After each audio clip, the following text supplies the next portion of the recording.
Good morning, everybody. I know it's really early. Getting ready for a test here this morning. We're going to have a talk about the Michaels. Canadian media, a lot of media. It's very sad. General Assembly ambassadors talking like they know what's going to happen here. We're going to talk about China right now in absolute facts. Again, they're a binding 5-member of the UNSC, Permanent Security Council member. Have extraordinary powers no other nations have besides 4 other nations. Do you know how many Americans registered with the CIA? Any of you can do this right now. Go on US Gov State on CIA. You can log in. They have all the transparent documents. Look up how many Americans have been executed for spying in China. There's 18 put to death in China. That's Americans. For the same charges, one of the Michaels is under right now. They just had their trial because of time change 7 hours ago. It was stayed, so over this early morning, or not stayed, it's been rolled over, no verdict yet. Basically a day one of trial, 2 hours. So that will continue Monday. And of course, China and USA are in Anchorage going at it toe-to-toe too. You won't find any kind of real good news in Canada on it. You actually have to leave the news system of Canada behind at this point. Go on the international scene. Al Jazeera, perfect news source for what's going on in Anchorage if you want an impartial news source. So the real question here is one of those Michaels going to be put to death? It's very likely. Many experts are saying, oh no, it's going to be 3 to 10 years. But I'm going to tell you, just in South America, I'm not going to give his real name, but a good friend of mine, his nickname in the trades is Barnesy. Okay? Many years ago, I used to work on the rigs. I have friends who work offshore. My friend Barnesy at the time worked offshore, South America. One of the rebel factions got him, and they absolutely held him for a period of 90 days where he was put through unmeasurable torture. The Canadian government couldn't do anything about it. In the end, it was a corporation that bought and paid for his release. The damage was permanent. Barnesy ended up with a parasitic infection that went through his spinal system in the fluid, and it absolutely ruined him physically. If you look at him today, you would say he looks wore out. It's altered his spine somewhat, altered his internal immune system. I mean, he's cured now, but his story, which there's a book on it, like I said, I really don't have permission to give out his first name at this point. But you want to talk about torture? There's been other journalists in Canadian history, absolute horrendous conditions, torture, taking their own feces to smear their body to avoid brutal treatment and sexual assault, all of it in foreign jails. Do not look to the Canadian government to ever do a thing for any Canadian overseas. If you're Canadian, look out.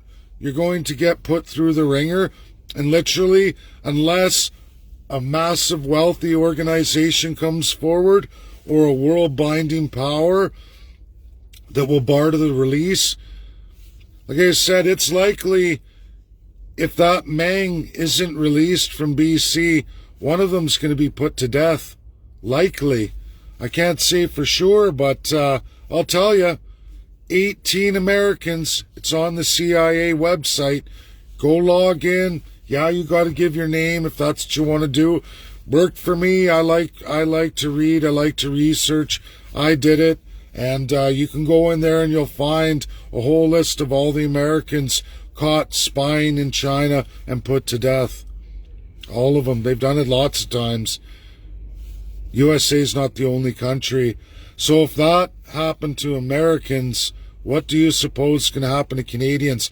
Expert disbarred lawyers from China who got out, UK citizens, oh, it's probably only going to be 3 to 10 years. You go do 3 to 10 years in a Chinese jail. And I wouldn't believe that for a minute on the history of what's happened to Canadians overseas. I know one guy personally. Your government will tell you everything's rainbows and butterflies. One journalist many years ago, he sits there and he's talking like a robot in the video. And you know what? CBC, Global, all the news companies at the time, oh, he's doing well, everybody, don't worry. He's safe and sound. We watched a video. He's good. And he's talking like a robot, pale. And they had just hosed him down because he'd taken his own feces and smeared it all over his body so they'd stop subjecting him to horrific sexual assault.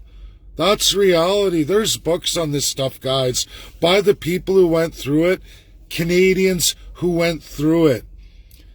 Awful, awful stuff. Barnesy, big guy, big, lot bigger than me, well over a natural, probably 240 pounds.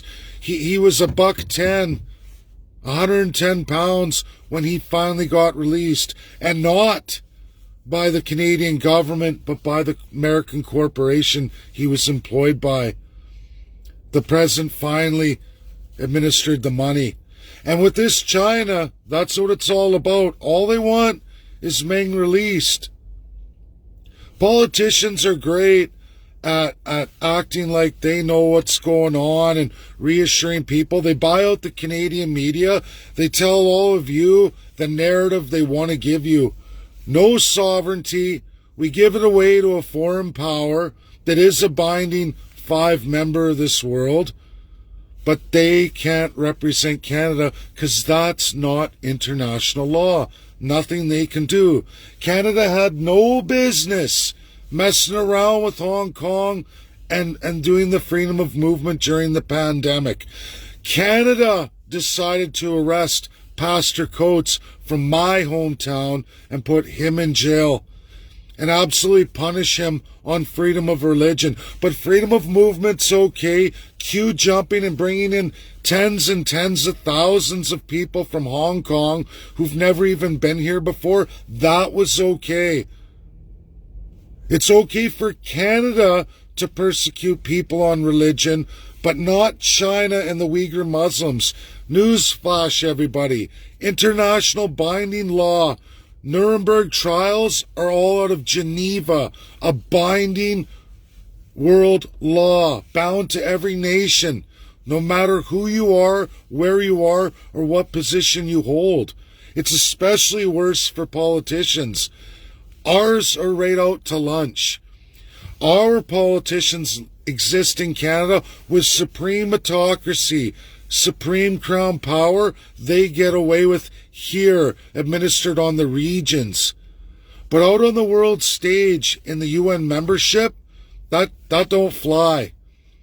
And when you break binding world laws and you criticize other countries for doing the same thing you're doing, doesn't matter if you destroy one person's life or 1,000 lives or 10,000 lives. It's all weighed the same internationally. Something Canada's terrible at because we have a class structure.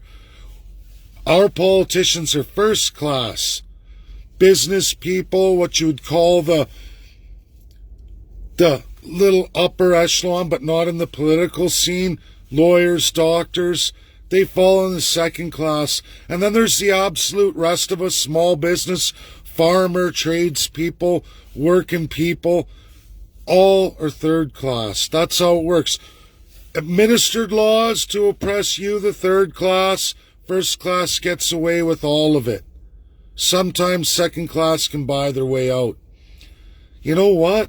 That doesn't fly on the world stage. There's world laws. That system's been absolutely ended. Canada can get away with it as a UN state, administering it on its regions. But they can't get away with it on the international scene. And when they get caught administering those human rights violations as they're throwing it in the face of another country or stepping on another nation's sovereignty while absolutely throwing away theirs. USA and Russia are absolutely not going to help Canada here. And if USA does and has to give more for China, what do you suppose Canada's going to have to give to the United States? I promise you it's called the third class. It's always the third class who has to pay. That's the Canadian way. Who knows what's going to happen? But if things aren't ratified this week, you mark my words, if China doesn't get what they want, one of those Michaels is likely to be executed. The other one face a massive jail term, likes of which he won't recover from. Nothing comparable in Canada. Absolutely not even comparable. And there is nothing Canada can do against China, and none of the binding five are all going to come together against China. That's reality. You think they're going to go to World War III over this? Nope. Especially when Canada has committed the same atrocities as China. Lied to China, said we can't change the laws. They're cemented here in Canada. Oh, let's change the laws just last week. Oh, we're gonna do this criminal. Oh no, now it's not criminal. Oh, it is, it isn't. Oh, our laws apply. Oh no, they don't. They vary like this. Because the politicians decide. They tell the judges how it's gonna go. All political. Welcome to the crown power. That isn't legal in this world today. Canada does not operate on the world stage. Not relatively, not even close. This is my video today. Get it shared out because it's 100% accurate, and we're all going to see this week unfold, and we'll see who's right and who's wrong. 3 years for both of them? Ha! I don't think so. Not with what's on the table right now. Justin Trudeau is the only one, and that's if he releases Meng. If he doesn't, you're going to see. And China can't be held to any account because they have that world power. And the other four are not going to give up their tremendous power in order to change it. Reality. Bye now.